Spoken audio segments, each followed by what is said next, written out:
जय मल्हार। आज 31 मे 2024 पुण्यश्लोक अहिल्यादेवी होळकर यांचा जन्मदिवस। पुण्यश्लोक अहिल्यादेवी होळकर यांची 299वी जयंती। या जयंतीनिमित्त सर्वांना हार्दिक शुभेच्छा। आज पुण्यश्लोक अहिल्यादेवी यांचं आपण स्मरण केलं पाहिजे, त्यांची आठवण केली पाहिजे। आज त्यांचा कार्याचा गौरव करण्याचा दिवस। त्यांचं जे कार्य आहे हिंदू धर्म रक्षण करण्याचं, हिंदू धर्माचं पुनरुज्जीवन करण्याचं कार्य हे पुण्यश्लोक अहिल्यादेवींनी केलं आहे। 299 वर्षापूर्वी पुण्यश्लोक अहिल्यादेवीचा जन्म झाला। महाराष्ट्रातील नगर जिल्ह्यातील चौंडी या गावी त्यांचा जन्म झाला आणि त्यांचं लग्न मल्हारराव होळकर यांचे पुत्र खंडेराव होळकर यांच्याशी त्यांचा विवाह पुणे येथे पार पडला। त्यांच्या लग्नाला छत्रपती हजर होते। त्यांचं लग्न पुणे येथील शनिवार वाड्यात मोठ्या थाटामाटात झालं। बाजीराव पेशवे यांच्या शनिवार वाड्यात पुण्यश्लोक अहिल्यादेवी होळकर यांचं लग्न झालं आणि या लग्नाला सातारा गादीवरचे छत्रपती हजर होते। त्यांचा हा इतिहास खूप मोठा आहे। छत्रपती शिवाजी महाराजांनी जे हिंदवी स्वराज्य स्थापन केलं, त्या स्वराज्याचा विस्तार करण्यासाठी जे मराठा महामंडळ निर्माण झालं, त्या मराठा महामंडळामध्ये मल्हारराव होळकर हे अग्रस्थानी होते। हे मराठा महामंडळ म्हणजे कोल्हापूरची गादी, सातारची गादी, पुण्याचे पेशवे, धारचे पवार, नागपूरचे भोसले, कोकणातील आंग्रे, बडोद्याचे गायकवाड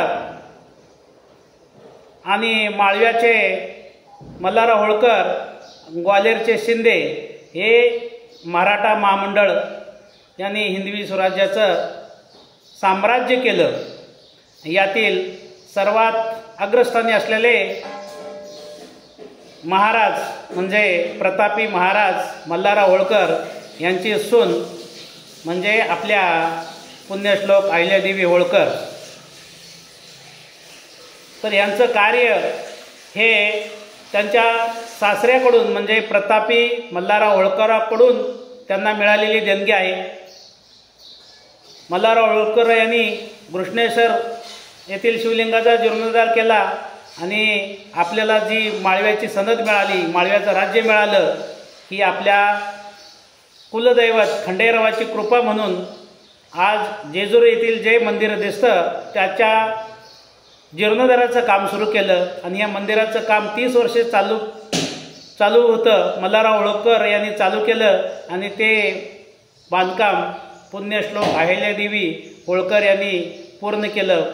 अहिल्यादेवी होळकर यांनी फक्त जेजुरीचं मंदिरच जीर्णोद्धार केला नाही, तर भारतामधील सेतू हिमाचल असलेले 12 ज्योतिर्लिंग आणि हजारो छोटे मोठे मंदिर यांचा सर्वांचा जीर्णोद्धार करण्याचं काम, खूप मोठं काम केलेलं आहे। आणि आद्य शंकराचार्यानंतर हिंदू धर्माचं मोठं काम कोणी केलं असेल तर ते म्हणजे आपल्या पुण्यश्लोक अहिल्यादेवी होळकर यांनी केलेलं आहे। आद्य शंकराचार्यांनी 4 मठाची स्थापना केली। 4 मठामध्ये शंकराचार्याची परंपरा निर्माण केली। अहिल्यादेवीच्या काळामध्ये ही परंपरा तशीच चालू होती आणि या परंपरेत असलेल्या 4ही पीठाच्या शंकराचार्यांनी निर्णय केला की आपल्या शिवमंदिराचा जीर्णोद्धार करणाऱ्या अहिल्यादेवीला आपण सन्मान केला पाहिजे, त्यांना गौरवलं पाहिजे. म्हणून 200-250 वर्षापूर्वीच्या पूर्वीची गोष्ट आहे. वाराणसीमध्ये सर्व तत्कालीन शंकराचार्य एकत्र झाले आणि त्यांच्या धर्मसभेमध्ये, हिंदू धर्मसभेमध्ये त्यांनी असा ठराव केला आहे की आपण अहिल्यादेवींना पुण्यश्लोक ही पदवी देऊन त्यांचा सन्मान करूया. अशा प्रकारे पुण्यश्लोक अहिल्यादेवी यांना पुण्यश्लोक ही पदवी तत्कालीन चारी पीठाच्या शंकराचार्यांनी हा बहुमान केलेला आहे. पुण्यश्लोक पदवी देऊन त्यांचा गौरव केलेला आहे. अशा थोर मोठ्या पुण्यश्लोक अहिल्यादेवी होत्या. त्यांनी जनतेचं काम केलेलं आहे. जनतेच्या मनामध्ये त्यांचं राज्य तत्कालीन काळामध्ये होतं आणि आजही आदर्श राजकारभार कसा करावा हा आपल्या समोर ठेवलेला त्यांचा विचार आहे. त्यांचा विचार म्हणजे की मला जे काही भेटलेलं आहे, मला जे काही कर्तव्य करायचं आहे, ही परमेश्वराने माझ्यावर टाकलेली जबाबदारी आहे आणि ती मला पार पाडायची आहे, असा त्यांचा विचार होता. मी जे काही करेल, जे काही मी इथे निर्णय घेईल, त्याचा त्याचा उत्तर मला हे परमेश्वराला द्यावं लागेल. त्यामुळं माझ्या प्रत्येक कृतीला मी जबाबदार आहे या भावनेतून आणि मला माझ्यावर टाकलेली जबाबदारी ही परमेश्वराने टाकलेली जबाबदारी आहे या भावनेतून त्यांनी आयुष्यभर काम केलं. आणि अखंड भारत ही जी संकल्पना आपण म्हणतो ती प्रत्यक्षात राबवण्याचं काम हे पुण्यश्लोक अहिल्यादेवी होळकर यांनी केलेलं आहे. त्यासाठी त्यांनी गंगा नदीचं वाराणसीमधील पाणी कावडीत भरून हे प्रत्येक शिवलिंगावर, रामेश्वरला, इतरत्र जे 12 ज्योतिर्लिंग आहेत ते काशीचं पाणी कावडीत भरून ते वाहून प्रत्येक शिवलिंगावर अभिषेक करण्याचं काम त्या काळी मोठ्या कष्टाचं होतं आणि ते त्याने आपल्या सोख खर्चातून त्यांनी पार पाडलेलं आहे. आणि त्याचा गाभा आहे खाजगी जागीर. खाजगी जागीर ही मल्हारराव होळकरांची निर्मिती आहे.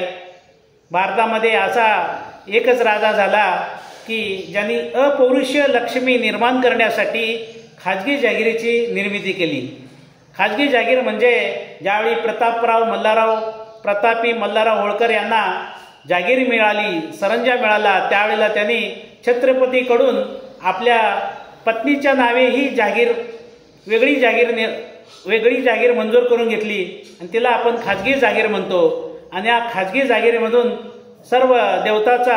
सर्व मंदिराचा जीर्णोद्धार करण्याचं, लोकांचं कल्याण करण्याचं काम करण्यासाठी ह्या खाजगी जागीरीचा उपयोग केला. आणि खाजगी जागीर फक्त भारतामध्ये फक्त एकाच राजानं निर्माण केलेली होती आणि ते म्हणजे प्रतापी महाराज मल्हारराव होळकर. आणि खाजगी जागीर ही मल्हारराव होळकर यांच्या पत्नी गौतमीबाई यांच्या नावे होती.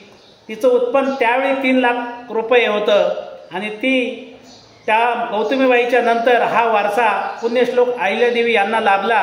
आणि या खाजगीच्या जागीरीतून जे उत्पन्न येईल त्या उत्पन्नातून संबंध भारतभर संस्कृती रक्षणाचं, मंदिर जीर्णोद्धाराचं, घाट बांधणे, धर्मशाळा बांधणे, वेद पाठशाळा बांधणे, शिक्षणाची व्यवस्था करणे, लोकांची राहण्याची व्यवस्था करणे, लोकांचं कल्याण करण्यासाठी रस्ते बांधणे, रस्त्याच्या दुतर्फा झाडे लावणे, असे अनेक कामं केल्यामुळं आज पुण्यश्लोक अहिल्यादेवी होळकर यांना संबंध भारतामध्ये एक वेगळं स्थान आहे, एक वेगळी त्यांच्या विचाराची छाप आहे. आजही प्रत्येक राजकारती मंडळी ही पुण्यश्लोक अहिल्यादेवी होळकर यांचं नाव घेतल्याशिवाय त्यांच्यापुढे दुसरा पर्याय नाही. त्यांचा आदर्श डोळ्यासमोर ठेवून जर राज्य केलं तर जनता सुखी होईल हे सगळ्यांना माहीत आहे. त्यामुळं पुण्यश्लोक अहिल्यादेवी यांचा आपल्याला विचार करावा लागेल, त्यांच्या विचाराचा वारसा आपल्याला जपावा लागेल. ही काळाची गरज आहे. आज 31 मे 2024 रोजी पुण्यश्लोक अहिल्यादेवीचं स्मरण करण्याबद्दलचं 2 शब्द 2 शब्दाचं पुष्प पुण्यश्लोक अहिल्यादेवी यांच्या चरणी मी अर्पण करतो. मी माझे 2 शब्द संपवतो. जय मल्हार, जय अहिल्या.